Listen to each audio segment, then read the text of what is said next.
जय माता दी दोस्तों। त्रिपुर भैरवी माता की जय हो। दोस्तों, आज गुप्त नवरात्रि का छठा दिन है। गुप्त नवरात्रि के छठे दिन माँ कात्यायनी और महाविद्या त्रिपुर भैरवी की पूजा की जाती है। माँ त्रिपुर भैरवी की पूजा करने से, उपासना करने से सभी बंधन दूर हो जाते हैं। भैरवी के तरह तरह के भेद बताए गए हैं, जो इस प्रकार हैं।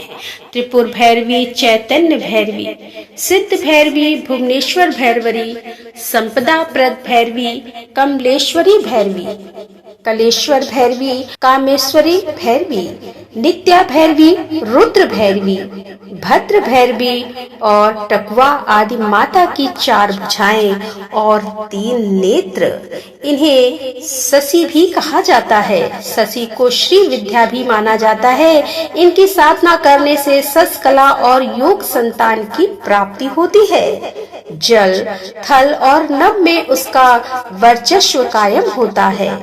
आजीविका और व्यापार में इतनी वृद्धि होती है कि व्यक्ति संसार भर में धन श्रेष्ठ यानी कि सबसे अधिक धनी बनकर सुख भोग करता है।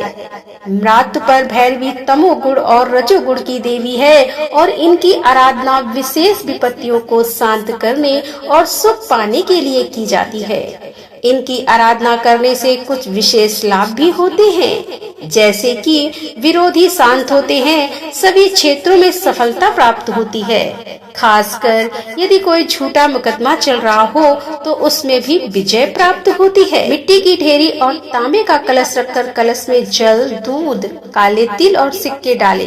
कलश के मुख पर बरगद के या फिर आम के पत्ते रखकर उस पर नारियल रखकर भैरवी कलश स्थापित करके विधिवत पूजन किया जाता है। चमेली के तेल का दीपक जलाकर गूगल की धूप जलाई जाती है। माँ को सिंदूर का तिलक लगाया जाता है और लाल पुष्प अर्पित किए जाते हैं और इसके साथ ही लौंग, बतासे, इलायची के साथ हलवा और काले चने का भोग लगाया जाता है। साथ ही कुछ दक्षिणा भी रखी जाती है, जिसका दान अगले दिन कर दिया जाता है। पौराणिक कथा के अनुसार एक बार जब देवी काली के मन में आया कि वह पुनः अपना गौर वर्ण प्राप्त कर ले, तो यह सोचकर देवी अंतर्ध्यान हो गई। उधर जब भगवान श्री देवी को अपने समक्ष नहीं पाते तो व्याकुल हो गए और उन्हें ढूंढने का प्रयास करने लगे। तभी देव ऋषि नारद वहां पहुंचे और भगवान शिव ने देवी के विषय में देव ऋषि से पूछा। तब देव ऋषि नारद ने उन्हें देवी का बोध कराया और कहा कि शक्ति के दर्शन महादेव आपको सुमेर के उत्तर में हो सकते हैं। वहीं देवी की प्रत्यक्ष उपस्थिति होने की बात संभव हो सकेगी।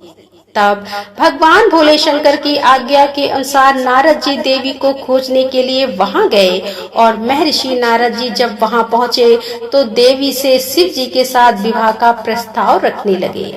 ये प्रस्ताव सुनकर देवी क्रोधित हो गई और उनकी देह से एक शशि विग्रह प्रकट हुआ और इसी छाया विग्रह को त्रिपुर भैरवी के नाम से जाना गया। माता भैरवी अपने प्राकृतिक रूप में अत्यंत भयंकर और डरावनी प्रतीत होती है, क्योंकि माता भैरवी अपने गले में असुरों के कटे हुए शिरों का हार, मस्तूल की माला धारण करती है, जिससे रक्त की धारा बह रही होती है। देवी का मुख डरावना और भयानक है। भूत प्रेतों की तरह माता भैरवी का दृश्य है। देवी वह शक्ति है जो दाह संस्कार के माध्यम से चाहे प्राकृतिक क्रियाओं के माध्यम से मृत शरीर को उसके घटक भागों में वापस बदलने की अनुमति देती है। त्रिपुर भैरवी काल भैरव के साथ घनिष्ठ रूप से जुड़ी हुई है, जो जीवित और मृत दोनों अवस्थाओं में मनुष्यों को उसके कुकर्म के अनुसार दंड देती है। यह बहुत ही भयानक स्वभाव और उग्र स्वभाव की है। काल भैरव स्वयं भगवान शिव के ऐसे अवतार हैं जिनका संहार से गहरा संबंध है और यमराज जी के बहुत करीबी हैं, क्योंकि किसी भी मनुष्य की आत्मा को उसके कुकर्म के लिए यमराज जी यहाँ धर्मराज नदी द्वारा दंडित किया जाता है। त्रिपुर भैरवी काल भैरव और यमराज जी भयानक स्वभाव के हैं, जिन्हें देखकर सभी भय से विमुख हो जाते हैं। दुष्कर्म के परिणाम स्वरूप विनाश और दंड इस भयानक रूप वाले देवताओं की शासन शक्ति है। देवी कालरात्रि, महाकाली, चामुंडा आदि नाशवान गुणों वाली देवियों के समान मानी गई है। आज के दिन जो भी भक्त उपवास रखते हैं, उन्हें सुबह जल्दी उठकर स्नान करने के बाद हाथ में जल और पुष्प लेकर मां त्रिपुर भैरवी की पूजा करें। उपवास रखने का संकल्प लेना चाहिए, फिर धूप दीप जलाकर पूजा करनी चाहिए। श्री दुर्गा सप्तशती का पाठ करना चाहिए। श्री दुर्गा चालीसा का पाठ और व्रत की कथा पढ़िए। सुनकर उसके बाद सबसे अंत में आरती करनी चाहिए। आरती कपूर जलाकर करनी चाहिए और सबसे अंत में क्षमा याचना करके अपना उपवास प्रारंभ करना चाहिए।